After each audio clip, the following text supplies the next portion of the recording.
Morning. आज हम सामाजिक अध्ययन की परिभाषाओं पर सामान्य जानकारी प्राप्त करेंगे कि किस विद्वान ने इसके बारे में क्या परिभाषा दी है। तो देखिए स्टार्ट करते हैं। सामाजिक अध्ययन की प्रमुख परिभाषाएं कलेक्ट की है मैंने आपके लिए, एग्जाम के पॉइंट ऑफ व्यू से बहुत इंपॉर्टेंट है। तो सबसे पहले हम लेते हैं MP मुफात। कौन है ये? देखिए MP मुफात की हम दो कोटेशन यहाँ पर लेंगे और दोनों ही एग्जाम में आई हुई भी है। तो MP मुफात कहते हैं कि जीवन जीने की कला बड़ी सुंदर कला है। जीवन जीने की कला बड़ी सुंदर कला है और सामाजिक अध्ययन के द्वारा ही हमें ये ज्ञान प्राप्त होता है। सामाजिक अध्ययन के द्वारा ही यह ज्ञान प्राप्त होता है। तो देखिए मुफ्त में यहाँ पर एक बहुत सुंदर कला मिल रही है, हमें याद रखिएगा आप, मुफ्त में। दूसरी मुफ्त में हमें क्या चीज़ मिल रही है?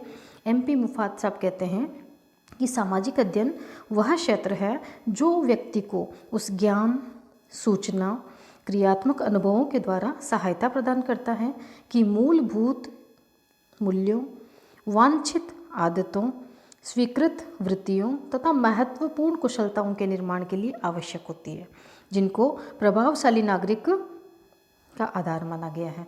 तो देखिए मुफात साहब ने दो परिभाषाएं दी है। पहली परिभाषा में वो जीवन जीने की कला को बहुत सुंदर कला बताते हैं और कहते हैं कि सामाजिक अध्ययन से हमें ये ज्ञान मिल जाएगा। दूसरी कला में वो सामाजिक अध्ययन के क्षेत्र के बारे में बात करते हैं कि कोई भी व्यक्ति है जो उसको ज्ञान, सूचना तथा क्रियात्मक अनुभवों के द्वारा किन किन चीज़ों की सहायता मिलती है, कि मूलभूत मूल्य क्या होते हैं, वांछित आदतें क्या होती है, या स्वीकृत वृत्तियाँ कौन सी होती हैं, जो कि प्रभावशाली नागरिक। तो यहाँ पर हम एक शब्द में प्रभावशाली नागरिक शब्द ले सकते हैं कि मुफात साहब ने एक जीवन जीने की सुंदर कला बताई है ताकि नागरिक प्रभावशाली बन सके।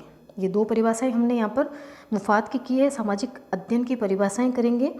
सारी परिभाषाएं इस एक वीडियो में हो जाएगी और विश्वास दिलाती हूँ कि एग्जाम में अगर परिभाषा पर प्रश्न बनता है तो इससे बाहर नहीं जाएगा। अब अगली दो जो परिभाषाएं हैं हमारी, वह है शैक्षिक अनुसंधान विश्वकोश के अनुसार। देखिए ये भी हमें ध्यान रखना होता है। शैक्षिक अनुसंधान विश्वकोश के अनुसार उसने कहा है कि सामाजिक अध्ययन वह अध्ययन है जो मानव जीवन के रहने के ढंगों, मूलभूत आवश्यकताओं जिनमें मानव अपनी आवश्यकताओं की पूर्ति के लिए संलग्न रहता है, तथा संस्थाओं जिनका उसने विकास किया है, इन दोनों बातों का ज्ञान प्रदान करता है। दो बातें इसने बताई हैं। एक तो मानव के बारे में बताया है कि मानव जीवन के रहने के ढंग और मूलभूत आवश्यकता, दूसरा संस्था, दोनों पर फोकस डाला है उसने। और शैक्षिक अनुसंधान विश्वकोश में मैं आपको कहूँगी कि यह जो शब्द है ढंग, इस पर आप कंसंट्रेट करो, क्योंकि मेरा मानना है कि इसने जो भी परिभाषा दी है उसमें उसने मूलभूत ढंग की बात कही है। जैसे कि दूसरी परिभाषा देखिए शैक्षिक अनुसंधान कोश की, विभिन्न समाज विज्ञानों से प्राप्त महत्वपूर्ण सामग्री द्वारा मानवीय संबंधों को स्पष्ट करने का ढंग जो है वो सामाजिक अध्ययन है। तो पहले में भी हम ढंग शब्द उठाएंगे जो कि शैक्षिक अनुसंधान विश्वकोश दे रहा है, और दूसरा भी शैक्षिक अनुसंधान विश्वकोश दे रहा है जिसमें भी ढंग शब्द का उसने प्रयोग किया है। अगली हम परिभाषा लेंगे जो कि दो विद्वानों की एक साथ होगी। परिभाषा है E.B. वेलेज़ले तथा जेरोलिमेक की। किसकी है? E.B. वेलेज़ले तथा जेरोलिमेक की। सामाजिक अध्ययन बहुत सिंपल परिभाषा है। सामाजिक अध्ययन मानवीय संबंधों का अध्ययन है। बहुत ही इजी याद करिए इसे। देखिए सामाजिक अध्ययन मानवीय संबंध कैसे होते हैं आपस में, हम इसको याद करने के लिए कहेंगे वेल तरीके से जले हुए होते हैं। क्या होते हैं? वेल तरीके से जले हुए होते हैं और जेरोली मैक होते हैं। क्या होते हैं? जेरोली मैक। वापस उनको रोली से मैक किया जाता है, बनाया जाता है मानवीय संबंधों को। वेल तरीके से मानवीय संबंध जले हुए होते हैं, उनको रोली से मैक मतलब बनाया जाता है। तो नेक्स्ट हम देखेंगे वेस्ट क्या परिभाषा देते हैं? वेस्ट परिभाषा देते हैं कि सामाजिक अध्ययन सामाजिक विज्ञानों के आधारभूत तत्वों का अध्ययन है। क्या है? आधारभूत तत्वों को वेस्ट नहीं करना चाहिए, वेस्ट कहता है सामाजिक अध्ययन सामाजिक विज्ञानों के आधारभूत तत्वों का अध्ययन है। तो हम याद रखेंगे कि सामाजिक विज्ञानों के जो आधारभूत तत्व हैं ना, उनको वेस्ट नहीं करना चाहिए। ठीक है। हेमिंग अगला जो हमारे विद्वान हैं हेमिंग, इनकी भी हम दो परिभाषाएं करेंगे। तो हेमिंग क्या कहते हैं?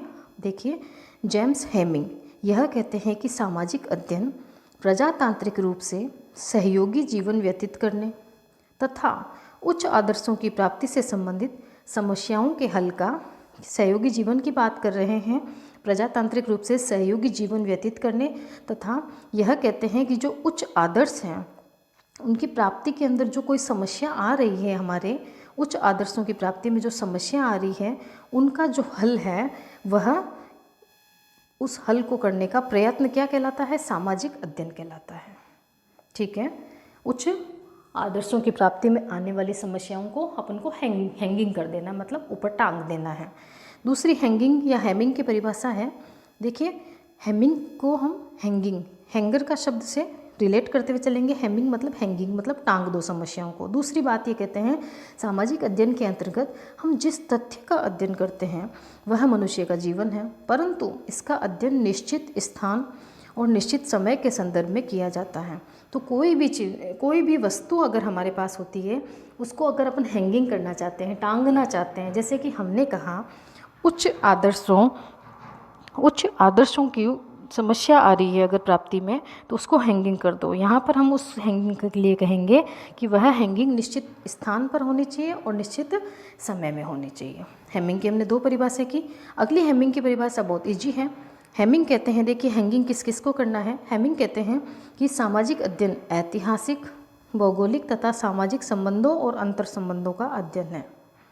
इन 4 चीज़ों को आपस में हैंगिंग कर दिया। ऐतिहासिक, भौगोलिक, सामाजिक संबंधों तथा अंतर संबंधों का अध्ययन है। देखिए आप इसका स्क्रीनशॉट भी ले लीजिए ताकि आप बाद में याद कर सकें। और जहाँ तक हो, अगर आपको कोई पॉइंट राइट डाउन करना जैसा लगे तो मेरी आपसे यही राय है कि आप उसे राइट डाउन भी कीजिए। ठीक है, नेक्स्ट हम देखते हैं जॉन यू माइकेलिस की परिभाषाएं। 8 से 10 परिभाषाएं ली है मैंने, और मैं आपको विश्वास दिलाती हूँ कि अगर परिभाषा से रिलेटेड क्वेश्चन कोई आता है तो इनसे बाहर नहीं आएगा। इस वीडियो को आप बार से बार देखिए और उसको परिभाषाओं को याद करने की कोशिश कीजिए। तो माइकेलिस क्या कहते हैं? देखिए जॉन यू माइकेलिस यह कहते हैं कि सामाजिक अध्ययन मनुष्य के अतीत, वर्तमान तथा विकसित होने वाला भविष्य, कौन सा भविष्य? विकसित होने वाले भविष्य के सामाजिक तथा भौतिक पर्यावरण के प्रति उनके द्वारा की जाने वाली पारस्परिक क्रियाएं हैं। सामाजिक अध्ययन क्या है? इसमें हमें 3 चीज़ें याद रखनी है, अतीत, वर्तमान और भविष्य। इन तीनों चीज़ों में माइकेलिस कह रहे हैं, तीनों चीज़ों में जो सामाजिक और भौतिक दोनों पर्यावरण की हम बात करते हैं उनमें जो परस्पर क्रियाएं होती है वो सामाजिक अध्ययन कहलाता है। ठीक है, नेक्स्ट आता है जॉन ड्यूवी। मोस्ट इम्पॉर्टेंट है जॉन ड्यूवी। इन्होंने तो ज्ञान की एकता पर बल दिया है और यह कहते हैं कि ज्ञान की एकता पर बल सामाजिक अध्ययन विषय में दिया जाता है।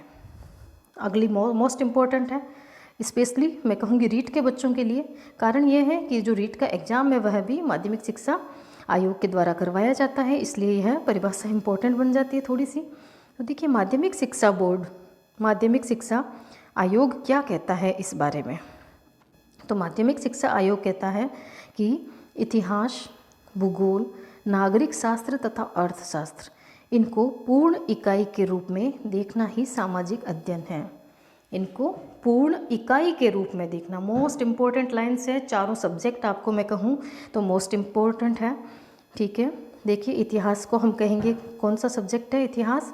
इतिहास को हम कहते हैं हिस्ट्री। ठीक है, भूगोल को हम कहते हैं जियोग्राफी, नागरिक शास्त्र को हम कहते हैं सिविक्स एंड अर्थशास्त्र को हम कहते हैं इकोनॉमिक्स। HGCE ये 4 सब्जेक्ट आपको याद रखने होते हैं। ये चारों सब्जेक्ट माध्यमिक शिक्षा आयोग ने सामाजिक अध्ययन में माने हैं। नेक्स्ट हमारा आता है NCERT। मोस्ट इम्पॉर्टेंट है ये भी। NCERT परिभाषा क्या देती है कि जन सामान्य द्वारा सामाजिक तथा भौतिक वातावरण के में उनके द्वारा किए जाने वाली जो पारस्परिक क्रियाएं होती हैं वह सामाजिक अध्ययन कहलाती है। अभी ऐसी ही सेम परिभाषा हमने माइकेलिस की थी। माइकेलिस भी सामाजिक व भौतिक पर्यावरण की बात करता है और उसमें होने वाली परस्पर क्रियाओं को सामाजिक अध्ययन कहता है, परंतु NCERT भी यह बात कहती है। अंतर इतना है कि वह अपनी परिभाषा में अतीत, वर्तमान तथा विकसित होने वाले भविष्य को भी ऐड करता है। थोड़ा सा बैक जाकर के आप वापस जॉन यू माइकेलिस की परिभाषा जरूर देखें। अगली परिभाषा हमारी आती है राष्ट्रीय शैक्षिक आयोग के अनुसार। देखिए सामाजिक अध्ययन वह विषय वस्तु है जो मानव समाज के संगठन व विकास से संबंधित है और मनुष्य के सामाजिक समूहों के सदस्य के रूप में अध्ययन करती है। तो यह कुछ परिभाषाएं थी जो एग्ज़ाम की दृष्टि से इम्पोर्टेंट है। आप इसका स्क्रीनशॉट लीजिए और इसी के साथ आप इनको याद करने की कोशिश कीजिए। Thank you.